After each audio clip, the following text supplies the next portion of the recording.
Si nous disons que nous n'avons pas péché, nous faisons de Dieu un menteur et sa parole n'est pas en nous. J'aime ce que la Bible me dit en 1 Jean 1, verset 10.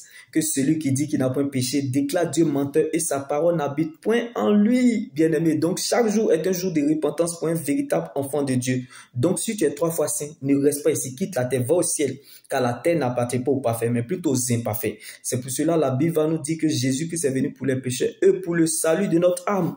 Nous nous sortons 3 fois saints et nous empêchons les gens de voir la gloire de Dieu. Bien-aimé, la lumière ne se révèle pas dans la lumière. Dieu se révèle dans les ténèbres. Ce sont les pécheurs qui expérimentent la gloire de Dieu. Ce sont les pécheurs qui voient la gloire de Dieu. Est-ce que tu sais que ceux qui passent la longueur de journée à te rappeler tes péchés, à te montrer du doigt accusateur, avaient eux-mêmes aussi des grands problèmes avec le péché? Alors, pour y arriver, changeons nous-mêmes avant de voir les autres changer, bien-aimés. Toujours nous regardons les péchés des autres en public, mais nous oublions nos propres péchés dans le secret. C'est pour cela, la Bible pouvait nous le dire en 1 Timothée 2, verset 15. Cependant, elle sera sauvée à travers sa descendance si elle persévère avec simplicité dans la foi, l'amour et la progression dans la sainteté. La progression dans la sainteté veut dire quoi? La vraie sainteté, c'est de travailler à nos erreurs, nos imperfections, nos défauts, nos faiblesses. Laisse-moi te choquer, c'est ça la vraie sainteté. Le péché produit la mort spirituelle et la désobéissance nous conduit dans des combats inattendus que Dieu n'a pas prévus. Donc, bien aimé, le péché est comme la batterie d'un portable qui est à 3%. Tu as l'impression que tu es en train d'avancer. Mais fais très attention, car le téléphone peut s'éteindre. Le péché ferme la bouche de notre témoignage. Le péché nous rend mendiants aux yeux de Dieu.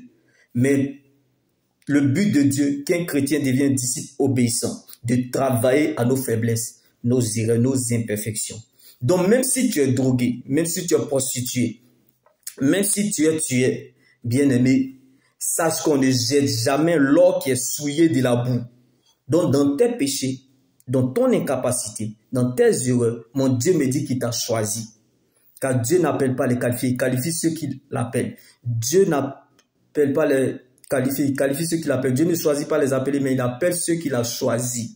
Bien-aimé, il n'a pas peur de prendre sa sainte main dans cette boue, de souiller ses mains pour te prendre, parce que tu as de la valeur à ses yeux. Tu vaux plus que de l'or.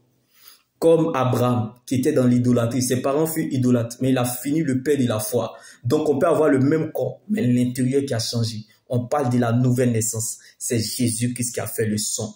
Car il n'y a pas de reconnaissance sans connaissance. Il n'y a pas de vision sans révision. Il n'y a pas de vision sans provision. La parole de Dieu est notre position. Donc que les gens veuillent ou pas, interviennent ou pas, t'aident ou pas, tu entendras la voix de Dieu. Mon Dieu se révélera à toi, il changera ton identité, il changera ton nom. Non pas parce que tu as raison, mais parce que tu es sa raison. Dieu fera par toi, pour toi, sans toi. Si le ciel décide de te faire du bien, il te fera du bien. Le vrai amour consiste à aimer ceux qui ne le méritent pas. Dieu nous appelle toujours par ce que nous aimons. Dieu nous attire toujours par ce que nous désirons. Donc, ce qui te fait mal ou pleurer aujourd'hui sera la cause de ta louange demain. Je sais qu'un jour, tu vivras sans cette situation humiliante. Oui. Donc, oublie ce que tu as perdu, mais vois ta vie qui va reprendre avec Dieu. Certes, tu ne peux plus retrouver l'étape que tu as perdue, mais tu peux quand même réécrire une nouvelle page avec Dieu. Car là où la main des hommes s'arrête, c'est là où la main de Dieu est disponible pour toi. Donc ne cherche pas à savoir si les gens sont avec toi, mais cherche plutôt à savoir si Dieu est avec toi.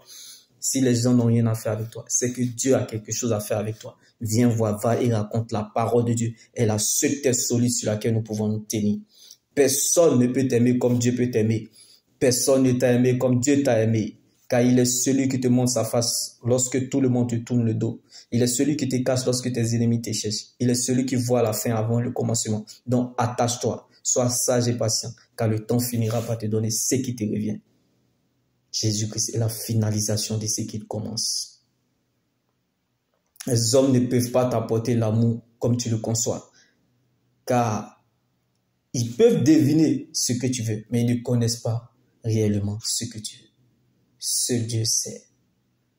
Donc, viens voir, va et raconte. La parole de Dieu est la seule terre solide sur laquelle nous pouvons